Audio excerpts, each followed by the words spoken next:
नमस्कार। आज कल पूरी दुनिया में देश का अपमान हो रहा है।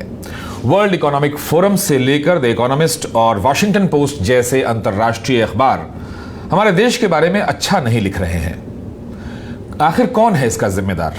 आखिर पिछले 6 साल में ऐसा क्या हो गया कि पूरी दुनिया जो हमारे देश को इकोनॉमिक पावर हाउस कहती थी, अब वही लोग हमारे देश को अपमानित कर रहे हैं। कौन है इसका जिम्मेदार? क्या खुद भारत की सरकार की नीतियां, या सरकार को चलाने वाली सबसे बड़ी पार्टी? देखिए द इकोनॉमिस्ट के कुछ कवर पेज। यह तस्वीर 2010 की है। इसमें कहा गया है कि कैसे भारत चीन की अर्थव्यवस्था को पीछे छोड़ देगा।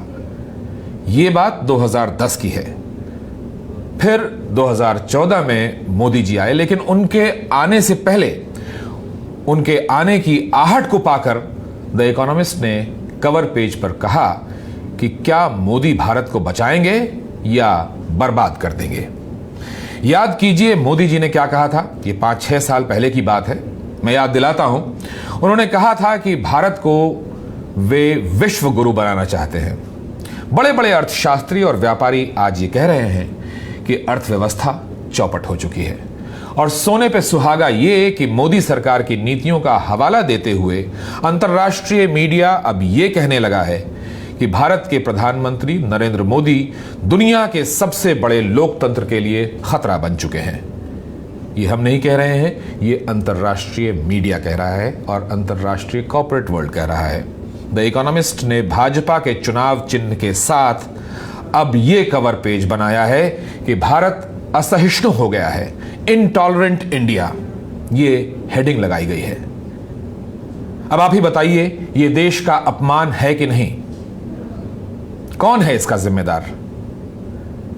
वर्ल्ड इकोनॉमिक फोरम में जॉर्ज सोरोस ने अपने भाषण में जो कहा वो चौंकाने वाला बयान है। जॉर्ज सोरोस अमेरिका के बहुत बड़े उद्योगपति हैं, व्यापारी हैं और समाज सेवा के लिए काम करने के लिए जाने जाते हैं। उन्होंने कहा कि भारत के घटनाक्रम काफी डराने वाले हैं। उन्होंने कहा कि ओपन सोसाइटी यानी खुले समाज के लिए राष्ट्रवाद का भड़कना अच्छा नहीं है। राष्ट्रवाद खुले समाज के लिए सबसे बड़ा दुश्मन है। कश्मीर और CAA जैसे कानून का हवाला देते हुए जॉर्ज सोरोस ने प्रधानमंत्री नरेंद्र मोदी का नाम लेकर कहा कि लोकतांत्रिक तरीके से चुने जाने के बाद वे भारत को हिंदू राष्ट्र बनाना चाहते हैं। तो कहां तो भारत को विश्वगुरु बनाने का वादा किया गया था और कहां दुनिया भर में देश का नाम बदनाम हो रहा है। इंटरनेशनल मीडिया और इंटरनेशनल कॉर्पोरेट वर्ल्ड भारत के बारे में क्या कह रहा है, ये अफसोसनाक है। इसके लिए कौन जिम्मेदार है? ये बात हमको और आपको जरूर सोचनी चाहिए कि आखिर ऐसा क्यों हो रहा है।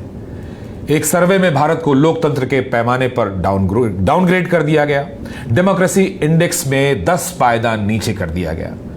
इसके अलावा एक समय भारत को इकोनॉमिक पावर हाउस कहा जा रहा था और अब IMF अब यह कह रहा है कि दुनिया में आर्थिक मंदी के लिए 80% भारत जिम्मेदार है। The biggest contributor to the revision is India, where growth slowed sharply owing to stress in the non-bank financial sector and weak rural income growth. ये देश का अपमान नहीं है तो और क्या है? कौन है इसका जिम्मेदार? नमस्कार।